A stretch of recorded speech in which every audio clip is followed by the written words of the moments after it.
Assalamualaikum warahmatullahi wabarakatuh. Hari ini kita akan belajar tentang limit fungsi aljabar. Nah, secara konsep limit itu diartikan secara konsep dasar matematika. Cara mengerjakan soal matematika yang ada limitnya hanya tinggal mengganti atau mensubstitusi variabel X menjadi angka yang didekati oleh X tertentu. Jadi ingat, limit itu artinya mengganti atau mensubstitusi nilai X dengan variabel yang didekati. Contohnya, misalkan contohnya di sini adalah limit X mendekati 1. Jadi ini X mendekati 1 dari 5X pangkat 3 ditambah 7X pangkat 2 ditambah 6 per 8X pangkat 2 ditambah 2X kurang 1. Nah, ini artinya tadi kan limit mengganti, berarti nilai X ini X mendekati 1 diganti di sini. Jadi 5 dikali 1, karena ini mendekati 1 maka X-nya ganti dengan 1 pangkat 3 ditambah 7 kali 1 pangkat 2 ditambah 6. Karena ini enggak ada X-nya jadi tetap. Kemudian dibagi dengan 8 kali 1 pangkat 2 tambah 2 kali 1 kurang 1. Nah, tinggal dioperasikan. 5, 1 pangkat 3, 1 ditambah 7, 1 pangkat 2 tetap 1 tambah 6 per 8 dikali 1 pangkat 2 1, 8 kali 1 tambah 2 kali 1 2 kurang 1. Nah, 5 kali 1 5 tambah 7 kali 1 7 tambah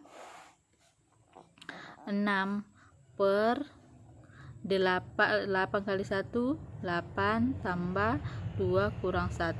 Nah, 5 tambah 7 tambah 6, 5 tambah 7 12, berarti 18 per 8 tambah 2 10 kurang 1 berarti 9. 18 bagi 9 hasilnya adalah 2. Jadi hasil dari limit X mendekati 1 adalah 2. Nah, itu contoh cara penyelesaian limit yang sederhana. Nah, sekarang kita masuk ke sifat-sifat limit. Sifat-sifat limit itu ada beberapa. Jadi kemarin Ibu sudah mengirimkan materi tentang sifat-sifat limit. Jadi ingat baik-baik, sifat-sifat limitnya ada 7. Jadi pelajari baik-baik sifat-sifat limit yang sudah Ibu kirimkan di materi yang sebelumnya. Nah, sekarang kita akan bahas tentang limit fungsi aljabar. Limit fungsi aljabar.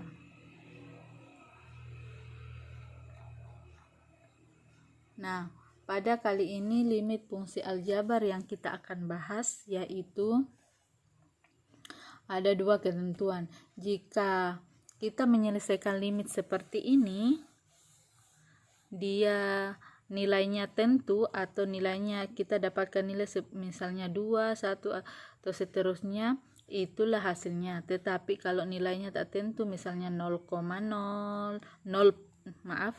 per 0 atau tak terhingga atau 0 per 5, itu namanya tidak tentu. Maka kita harus mencari langkah lain bagaimana cara penyelesaiannya. Nah, sekarang dengan ketentuan, dengan menggunakan metode substitusi, jika hasilnya bentuk tentu, maka bentuk tentu itulah hasil limitnya. Tapi jika hasilnya merupakan bentuk tak tentu, maka harus diselesaikan dengan menggunakan faktorisasi atau mengalihkan dengan akar sekawannya. Masih ingat kan cara faktorisasi waktu kelas 10? Cara memfaktorkan. Artinya faktorisasi itu memfaktorkan. Misalkan pada contoh berikut. Misalkan contohnya limit X mendekati 1 dari 5X pangkat 3. Nah, ini sama caranya tadi di sini.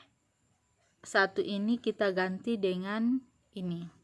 Berarti hasilnya 5 dikali 1 pangkat 3 sama dengan 5. 1 pangkat 3 tetap 1. Berarti 5 kali 1, 5. Ini namanya tentu. Ini hasilnya tentu. Kenapa? Karena jelas kalau hasilnya 5. Jadi ini berarti tidak menggunakan faktorisasi lagi karena sudah menghasilkan nilai tentu. Kemudian bentuk yang tidak tentu itu seperti apa? Nah, bentuk yang tidak tentu seperti ini. Misalkan contohnya limit X mendekati 2, X kuadrat kurang 4 per X kurang 2. Nah, kalau kita mengganti langsung X nya menjadi 2 seperti ini. 2 pangkat 2 kurang 4 per 2 kurang 2. Nah, 2 pangkat 2 4 kurang 4 per 2 kurang 2 sama dengan 0 per 0. Nah, ini namanya tidak tentu. Kalau tidak tentu berarti ini bukan hasil. Karena tidak tentu, karena 0 per 0 itu tidak tentu. Nah, sehingga ini kita harus faktorkan. Bisa penyebutnya, bisa juga pembilangnya. Limit X mendekati 2. X kuadrat kurang 4 per X kurang 2. Ini kan sudah sederhana. Berarti yang bisa difaktorkan adalah yang di atas. X kuadrat kurang 4. Jadi bisa kita faktorkan X kuadrat kurang 4 itu per X kurang 2. X kuadrat kurang 4 itu bisa kita faktorkan menjadi X kurang 2 dikali X tambah 2 dibagi dengan X kurang 2. Nah, sehingga ini masih limit ya, X mendekati 2. Limit X mendekati 2. Nah, ini kan sama dicoret, sisanya tinggal X tambah 2 per, sudah tidak ada pernya karena sudah hilang. Berarti tinggal limit X mendekati 2 sama dengan X tambah 2.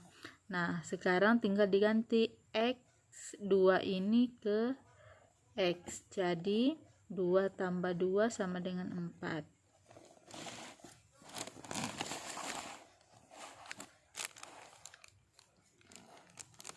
Nah, tinggal mengganti 2 ini ke X kan, 2 tambah 2 sama dengan 4. Sehingga hasilnya adalah 4. Ini sudah tentu kan? Tentu. Jadi hasilnya adalah 4. Nah, begitu caranya kalau menentukan limit fungsi aljabar.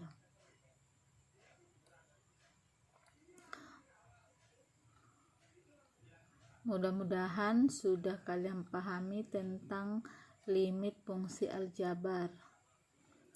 Nah, kalau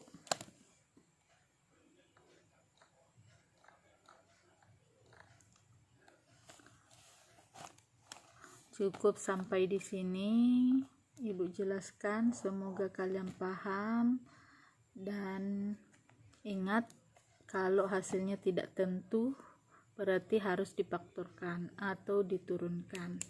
Nah, kalau sudah menemukan hasil yang tentu itulah hasilnya. Oke, terima kasih. Assalamualaikum warahmatullahi wabarakatuh.